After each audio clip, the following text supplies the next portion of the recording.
Conventional sources of energy के बारे में जानते हैं। इसमें पहले जो है वो फॉसिल फ्यूल्स हैं जिसके बारे में हम जानेंगे। जो पुराने टाइम थे, जब जो मान लो जो हमारा इतिहास है, तो धरती के ऊपर जो पेड़ थे, जो वुड जो थी, वो यूज़ की जाती थी हीट एनर्जी प्रोड्यूस करने के लिए, यानी खाना बनाने के लिए और कामों के लिए लकड़ी का हम इस्तेमाल करते थे। या पानी जो बह रहा होता था या हवा जो चलती थी, इसकी भी कुछ थोड़ी बहुत इस्तेमाल हम करते थे। तो उसके बाद हमें कोयले का पता लगा, जो कोल है उसकी जो एनर्जी डेंसिटी काफ़ी ज़्यादा होती है, और जो इंडस्ट्रियल रेवोल्यूशन कोल के कारण ही संभव हुआ। तो जो इंडस्ट्रियलाइजेशन जब बढ़ी तो हमें अच्छी क्वालिटी की लाइफ मिल पाई पूरी दुनिया के अंदर। तो इसने जो ग्लोबल डिमांड थी जो एनर्जी की, वो भी बहुत इसके कारण, इंडस्ट्रियलाइजेशन के कारण बहुत तेज़ी से बढ़ी। तो ये ज़्यादातर जो डिमांड थी, ये हमने फॉसिल फ्यूल्स जैसे कि कोल और पेट्रोलियम, इससे ये डिमांड पूरी की। और जो टेक्नोलॉजीज़ भी हमने बनाई इसके इर्द गिर्द ही, जो फॉसिल फ्यूल्स के कारण, ताकि हम इनको एफिशिएंटली कंज्यूम कर सकें इन फ्यूल्स को। तो ये जो फ्यूल हैं, फॉसिल फ्यूल्स, कोल और जो पेट्रोलियम है, ये मिलियंस ऑफ ईयर्स के अंदर जाके बने हैं, और इनकी जो सप्लाई है वो धरती के अंदर लिमिटेड है, जो हमारी अनलिमिटेड नहीं है ये अवेलेबल। और ये बार बार नहीं बनेंगे, ये इसलिए non renewable sources of energy है। रीन्यू का मतलब दोबारा से नया हो जाना, और क्योंकि ये दोबारा से नहीं बन सकते ये जो फॉसिल फ्यूल्स हैं, तो इनको non renewable sources of energy कहा गया है। तो इनको हमें ज़्यादा इस्तेमाल नहीं करना चाहिए और बचाना चाहिए।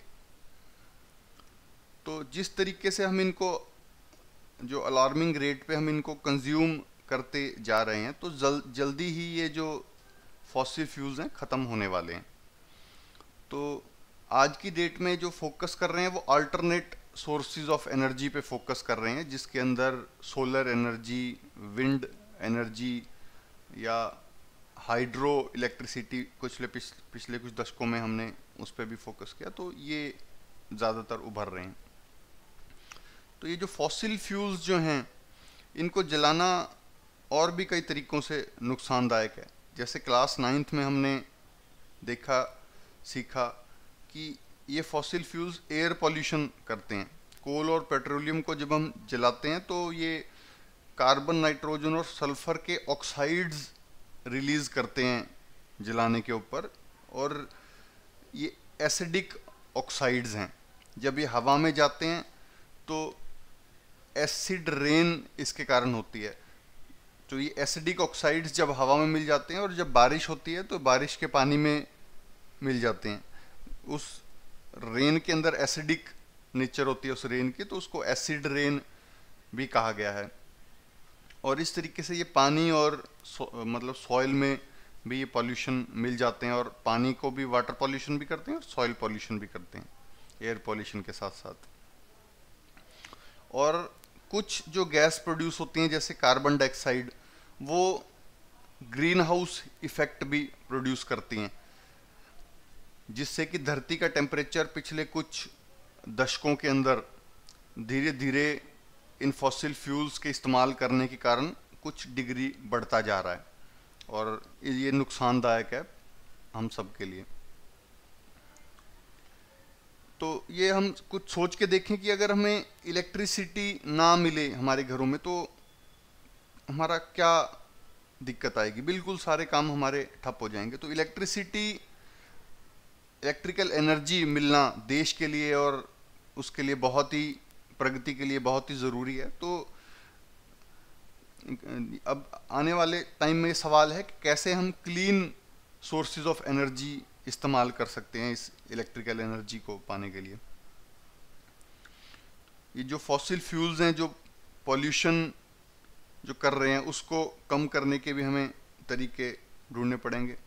कुछ तरीके तो जो कंबस्चन प्रोसेस है उसको हमने एफिशिएंट बनाया है, और नई नई टेक्निक्स भी खोजी हैं कि हार्मफुल गैसेस या जो एशेस निकलते हैं उसको हम कैसे रिड्यूस कर सकें। तो जो स्टोव्स और व्हीकल्स और आज की डेट में जो ज़्यादातर एनर्जी बनाई जा रही है वो फॉसिल फ्यूल से ही बनाई जा रही है। ये साइड में हमें एक पाई चार्ट भी दिखाया है, इसमें आप देख सकते हैं कि रेड में ये कोल है, कि ज़्यादातर आप देखो कोल से बन रही है जो एनर्जी प्रोडक्शन हमारी है। उसके अलावा पेट्रोलियम और नेचुरल गैस ये ग्रीन में दिखाई गई है, ये भी काफ़ी है। हाइड्रो भी कुछ टाइम के अंदर बढ़ी है, हाइड्रो मतलब सस्टेनेबल है, ये फ़ायदे की चीज़ है। न्यूक्लियर कंट्रोवर्शियल है कुछ दिनों के अंदर, कुछ कहते हैं कि न्यूक्लियर एनर्जी धीरे धीरे बढ़ानी चाहिए, लेकिन कम, कुछ कहते हैं कम करनी चाहिए, क्योंकि एक्सीडेंट हुआ था जापान में, तो न्यूक्लियर एनर्जी जो न्यूक्लियर फ्यूजन एनर्जी कंट्रोवर्शियल है आज की डेट में। विंड एनर्जी भी थोड़ी सी दिख रही है आपको ये येलो में, तो विंड एनर्जी भी क्लीन सोर्स ऑफ एनर्जी है। तो विंड और हाइड्रो मतलब इसमें जो है वो सस्टेनेबल हैं जो लॉन्ग टाइम तक। और इसके अलावा सोलर इसमें नहीं दिखाया गया, तो पिछले कुछ टाइम में 10 साल के अंदर सोलर एनर्जी भी काफ़ी तेज़ी से बढ़ रही है, उसका जो टेक्नोलॉजीज वो सस्ती भी हो रही है, और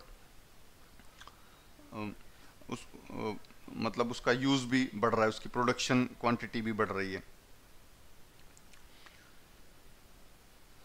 तो ये एक्टिविटी दिखाई गई है, इसके अंदर हमें क्या करना है, एक टेनिस बॉल लेनी है। टेनिस बॉल के इस तरीके से सेमी सर्कुलर आप 3 हिस्सों में उसे डिवाइड कर लीजिए, और जैसे ये दिखा रखा है एक किसी सर्कुलर चीज़ के तीनों तरफ ये लगा दीजिए, और ये जो हमारा जो फैन टाइप बना, इसमें आप पीछे साइकिल का जो डायनामो होता है जिसको घुमाने के ऊपर वो इलेक्ट्रिसिटी प्रोड्यूस करता है, ये डायनामो हमने इससे जोड़ दिया, और डायनामो की दूसरी तरफ हमने बल्ब लगाया।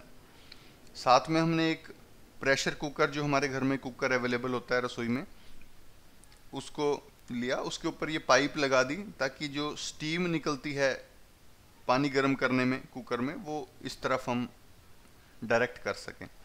तो इसमें देखेंगे जब हम इसको गर्म करेंगे पानी को, तो जो स्टीम बनेगी वो इस पाइप से बड़ी तेज़ी से प्रेशर से निकलेगी, और इस बॉल को जो फैन जो हमारा है इस फैन को घुमाएगी। इस फैन को घुमाने के कारण मूवमेंट से जो डायनेमो इलेक्ट्रिसिटी प्रोड्यूस करेगा, जो आगे हम बल्ब तक दे पाएंगे। तो जो बड़े बड़े जो जो थर्मल पावर स्टेशंस हैं या जो बिजली बन रही है वो इसी तरीके से ज़्यादातर बन रही है। उसमें हम कोल से पानी को गर्म करते हैं, वहाँ वाटर प्रेशर कुकर नहीं होता, अलग तरह के बड़े बड़े चैम्बर्स होते हैं, उससे जो स्टीम पैदा होती है, स्टीम से हम टरबाइन को घुमाते हैं, जो टरबाइन के साथ वहाँ पे इलेक्ट्रिकल जनरेटर्स होते हैं, जिससे वो घूमने के कारण इलेक्ट्रिसिटी प्रोड्यूस होती है और वो फिर हमारे घरों तक भेजी जाती है। तो ये सिंपलेस्ट टरबाइन हमने इसमें दिखाई है। इसमें जो ब्लेड्स हैं ये घूम रहे हैं, ये स्टीम एनर्जी, हीट एनर्जी को हमने स्टीम में कन्वर्ट किया, स्टीम से हमने उसको काइनेटिक एनर्जी में कन्वर्ट किया, जो मैकेनिकल एनर्जी में कन्वर्ट किया जिससे डायनामो घुमा, उससे हमने फिर इसको इलेक्ट्रिकल एनर्जी में कन्वर्ट कर दिया जो हमारे घर तक पहुंचती है।